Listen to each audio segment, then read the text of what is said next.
Hello, this is John Golden and Tanya. Hi. Hi. We're here to talk about what your spouse wishes you knew and give insights for a stronger marriage. So imagine you're deep in a heated argument with your spouse. That's never happened. No, No, of course never. not. Yes, it has. Okay. The air is thick with tension. It feels like there's a widening gulf between you. You're speaking, but the words don't seem to bridge the gap. In this scenario, this is the scenario a lot of couples face, right? So you're standing at a crossroads in your marriage. You're not able to really connect with each other. You're kind of speaking different languages. It's a hard place to be. Today, we're embarking on a journey to transform your marriage from the inside out. We're diving to understand your spouse's perspective, a key to strengthening your bond in ways you might not have imagined. So sit back and let's unlock. Learn what your spouse wishes you knew, insights for a stronger marriage.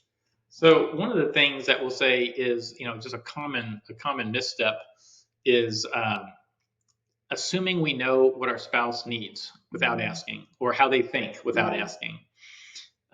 This is very common. We try to show love in ways that make sense to us, but what if they're interpreted differently by our spouse? This discrepancy is where emotional intimacy can begin to kind of fray at the edges. Yes. The truth is, men and women often see the world through vastly different lenses.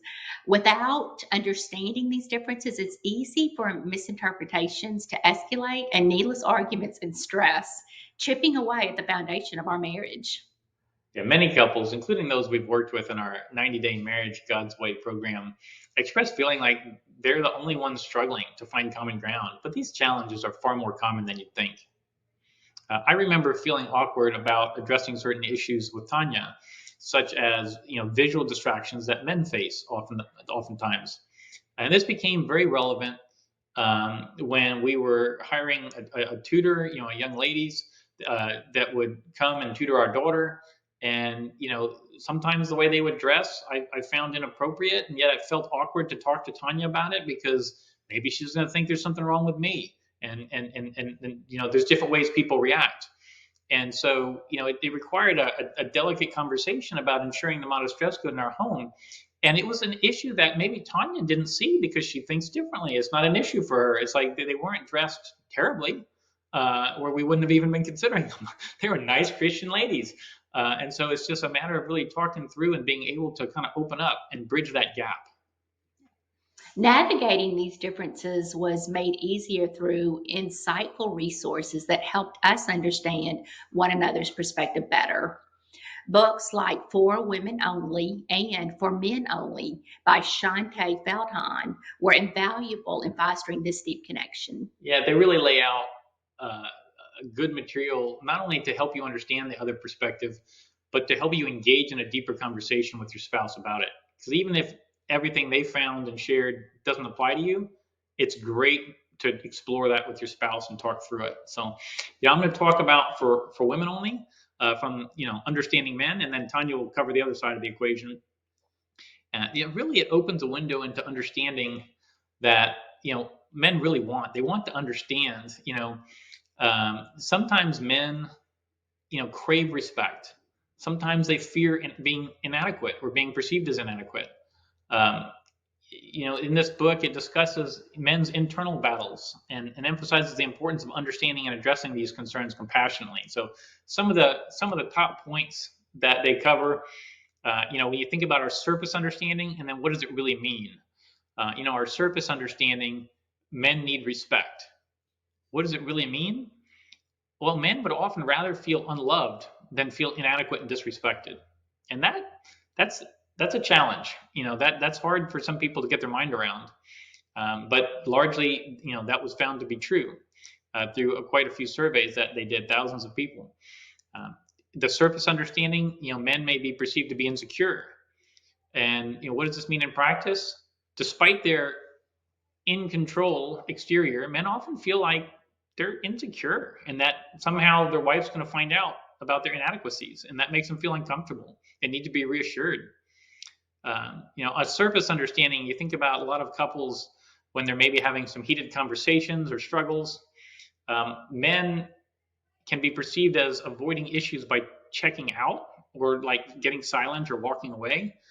But truthfully, the deeper level is that men often will address issues by first pulling away so they can process the information, and they want to better talk about it later. Sometimes that's where the breakdown happens, is they don't come back to talk about it later. But being able to pull back and think about it and process it can often help. I don't know, from my perspective, could help me not say something that's very hurtful and unproductive, because I need some space to process what's going on and answer in a positive way. So another common surface understanding: men are providers. Well, here's what you go at a level deeper. Even if even if the wife personally made enough income to support the family's lifestyle, to most men, it wouldn't really make a difference on the mental burden they feel to provide. And most men still struggle with, I should be providing. You can debate whether that should be the case, but that, based on these surveys, it just is the case, and that's where we're coming from. Another one, the surface understanding: men want more sex, okay, from their wives.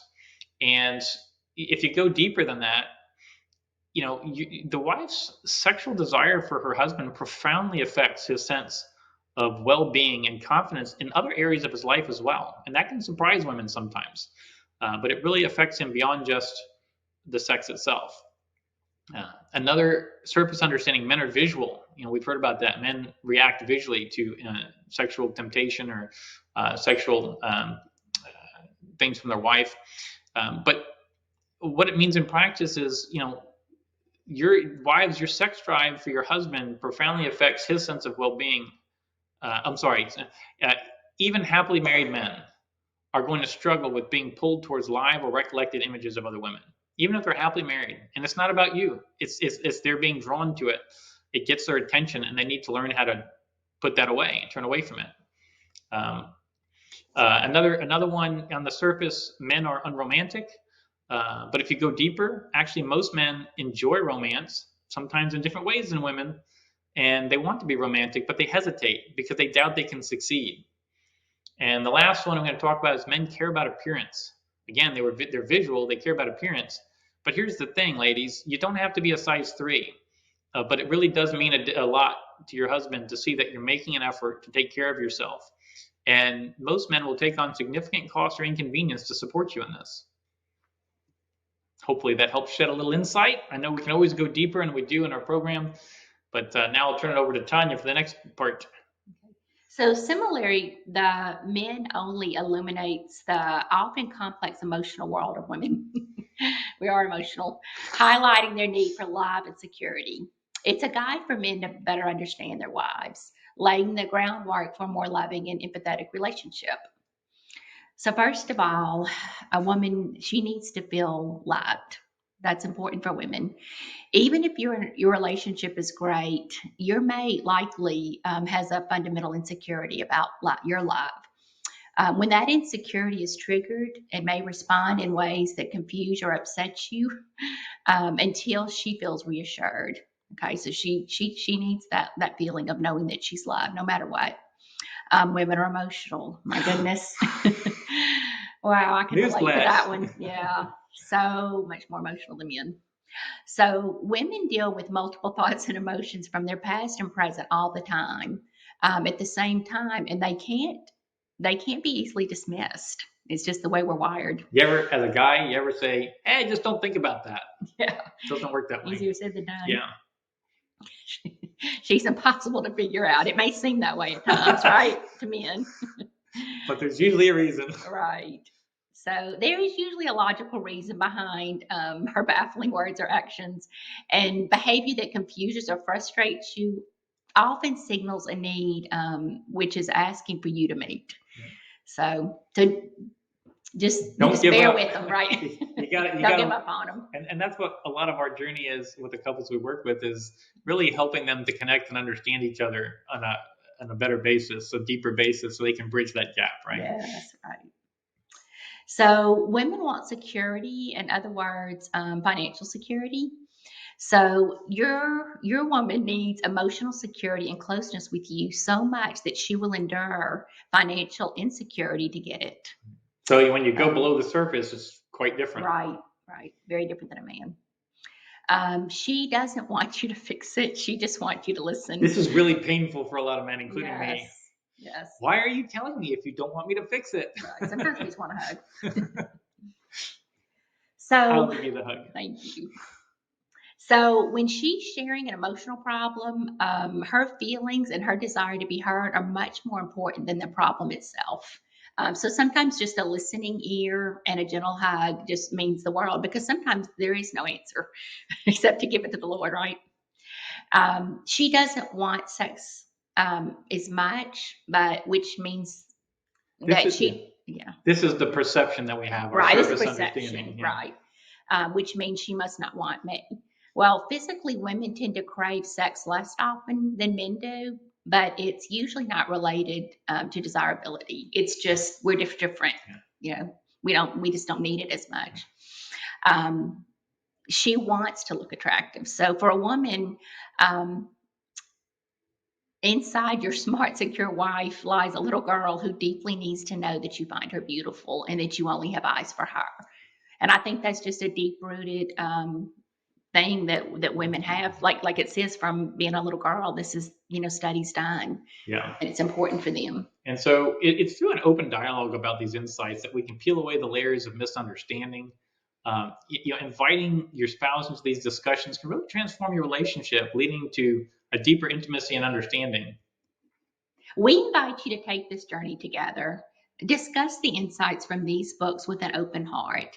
This step towards understanding each other more deeply is key to a fulfilling relationship. If you want to explore how you can apply these insights more effectively in your marriage, you can visit our website, learn more about our Marriage God's Way 90-day program, and you can book a call to discuss your specific situation with us. And that's solidrockmarriagerestoration.com.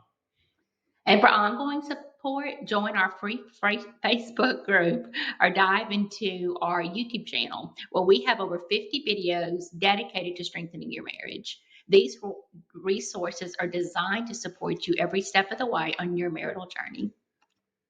Yeah, so thank you for joining us. Remember, understanding your spouse deeply is a journey. It can transform your marriage into a loving, supporting partnership you both deserve and what God wants for you. So together, we're here. If you're interested, we can embark on this beautiful journey together of love and understanding. May the grace and peace of our Lord God be with you. Have a great day.